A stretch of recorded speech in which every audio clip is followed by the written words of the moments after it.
ये IMF का letter जो इमरान खान साहब ने लिखा है, ये मेरे सामने अभी आया है। मैं इसको देख भी नहीं पाया, लेकिन मैं कोशिश करता हूँ जितना आपको मैं इसके बारे में बता सकूँ। जो मुझे लग रहा है इसकी जो इम्पोर्टेंट कंटेंट्स है, वो कह रहे हैं कि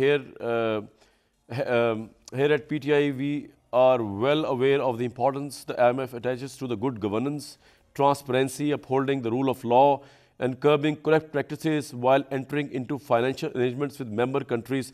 कहने का मतलब ये है, इमरान खान साहब IMF कह रहे हैं कि जी गुड गवर्नेंस, ट्रांसपेरेंसी, करप्शन ना हो। इसका ये वो पैरामीटर जिसकी बेस पे IMF फाइनेंशियल एड किसी को देता है या अंडरस्टैंडिंग करता है। आगे वो लिखते हैं इमरान साहब, specifically relevant in this regard is the policy that IMF adopted in 1997 by way of the guidance note, the role of the IMF in governance issues, which has, उसके बाद उन्होंने उसको कोट किया है। उसके बाद उन्होंने लिखा है कि it's a well established reality that a government without legitimate representation, ये इमरान साहब लिख रहे हैं, when imposed upon a country carries no moral authority। Again बता दूं कि IMF को जो लेटर है अभी भी मेरे सामने आया है, जो इमरान खान साहब ने लिखा है IMF को, वो लिखते हैं कि it is a well established reality that a government without legitimacy with a legitimate representation when impose upon a country carries no moral authority to govern and in particular to carry out taxation measures in the last. वो कह रहे हैं कि tax भी लोग जो हैं इनको क्यों देंगे जब इनकी मॉरल अथॉरिटी नहीं है, और अगर टैक्स नहीं होंगे तो ऑब्वियसली IMF कर्जे की सूद किस तरह वापस होगी। इन the last interaction held between Mr. Imran Khan and IMF representatives in 2023, PTI had agreed to support IMF's financial facility involving Pakistan on the condition and reassurance of a free and fair election in the country.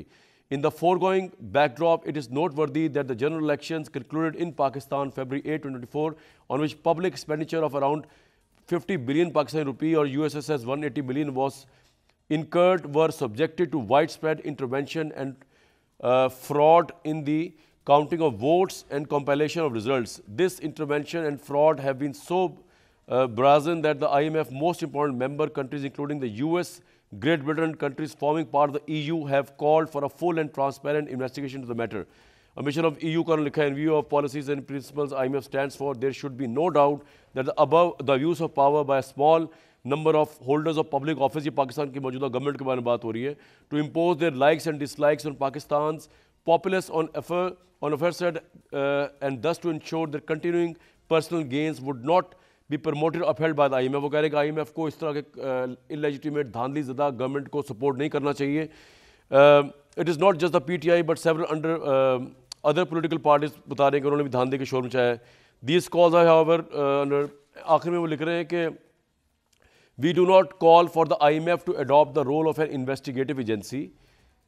There are at least two independent organizations in Pakistan, namely the Free and Fair Election Network, FAFN, and Pattern Coalition 38, have proposed comprehensive methodologies to conduct an audit of the general election 2024, which with some modifications could be implemented locally to the satisfaction of all stakeholders.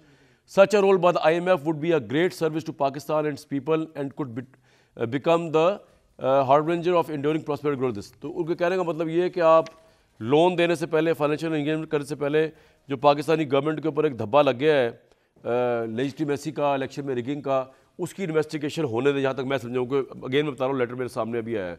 इसके अलावा जो PDM 1 के इत्तेहादी थे, जो PDM 2 में शायद हो या ना हो, उनकी तरफ से बाज़गश सुनाई दे रही है। और ये जो इलेक्शन में धांधली है, हम भी चाहते हैं स्टेबल गवर्नमेंट बने, हम भी चाहते हैं पाकिस्तान मुस्तहकम हो, हम बिल्कुल चाहते हैं।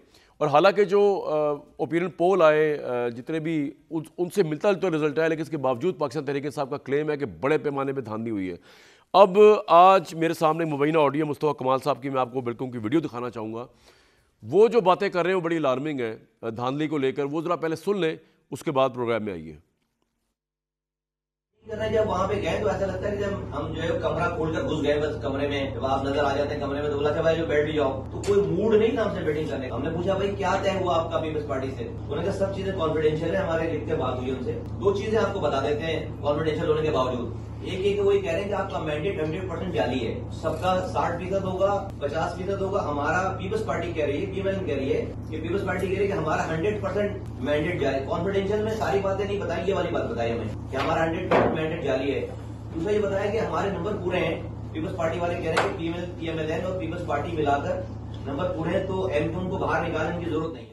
ले जी, मुस्तफा कमाल साहब ये फरमा रहे हैं कि जी उनको PMLN ने बताया कि पीपल्स पार्टी कहती है, वैसे तो शायद 50-60 50% धांधली हुई हो, लेकिन MQM का तो मैंडेट 100% जाली है, तो इनको आप क्यों इंगेज करें? हमारे नंबर भी पूरे हो चुके हैं। इस बात को बड़े इंटरेस्टिंग वे में गवर्नर सिंध कामरान टेसोरी ने, जो मेरी इंटरप्रिटेशन है, कवर किया एक मुबैना ऑडियो कॉल के अंदर, जिसमें वो ये कह रहे हैं कि जरा सुन लें, उसके बाद ही बता पाऊंगा क्या। सुरबादे जी क्या कह रहे हैं? ये तो हमने आगे आगे 7 वोट आपको दिए और उस 7 वोट देने की वजह से जो हमारा वोट बैंक था वो नाराज भी हुआ और इस बार वो हमें उसने वोट भी नहीं दिया। अगर हमें मैंडेट मिला ही है जिस तरह औरों को मिला है, हमने ये भी सुना दिया कि अगर हमारा 100% वाला है तो लोग ये भी कह रहे हैं कि ऐसी भी पार्टीज मौजूद हैं, उन्हीं की तरफ हमारा इशारा था कि उनका 200% जाली है। पीपल्स पार्टी उनको ये प्रेशर कर रही है कि जो सिंध की गवर्नरशिप है वो MQM को ना हो, और अगर हो भी तो वो नाम हो जो वो उनमें डाल रहे हैं। और एक नाम उन्होंने खालिद भाई को दिया भी है, खालिद भाई चाहें तो बता दें। अगर हम आज भी इतना बड़ा रिस्क ले रहे हैं कि हम जाके उस हुकूमत का हिस्सा बनने जा रहे हैं जिसको पूरे सालों साल गालियाँ ही पड़ रही हैं और उसका सिलसिला शुरू भी हो चुका है, जो हनीफ अब्बासी साहब के साथ और ख्वाजा साहब के साथ हुआ। लेकिन अगर हम साथ दें भी, और वो गुनाह बेलज़्ज़त वाली बात है कि कुछ मिले भी नहीं, वजारतों में भी साइंस एंड टेक्नोलॉजी मिले, गवर्नरशिप भी वो अपनी करवा लें और हम हुकूमत का हिस्सा भी हों, वोट भी दें, तो फिर हमारा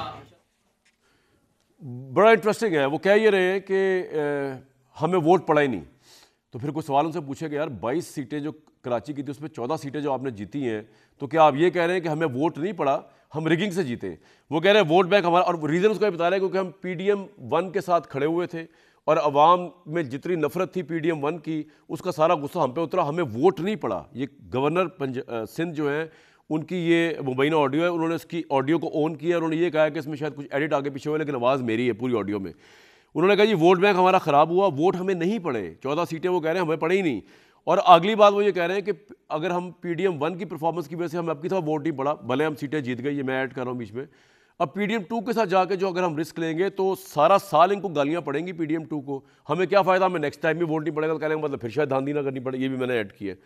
इस मुल्क में स्टेबल गवर्नमेंट चाहिए, लेकिन जिस तरह इमरान खान के साथ एक क्राइसिस था लेजिटिमेसी का कि ही वॉज सिलेक्टेड, तो ये ज़्यादा बढ़ के जो क्राइसिस सामने आ रहा है कि दे आर सिलेक्टेड, ये हारे हुए हैं, ये वहाँ पहुँच गए हैं उस सीट के ऊपर जो उनका हक नहीं था। ये किस तरह इस मुल्क को एक स्टेबल पंजाब, एक स्टेबल गवर्नमेंट देंगे अगर हम चाहते हैं कि मुल्क में स्टेबिलिटी आए? IMF को लेटर लिखने से क्या पाकिस्तान के मामला और ख़राब होंगे, ठीक होंगे?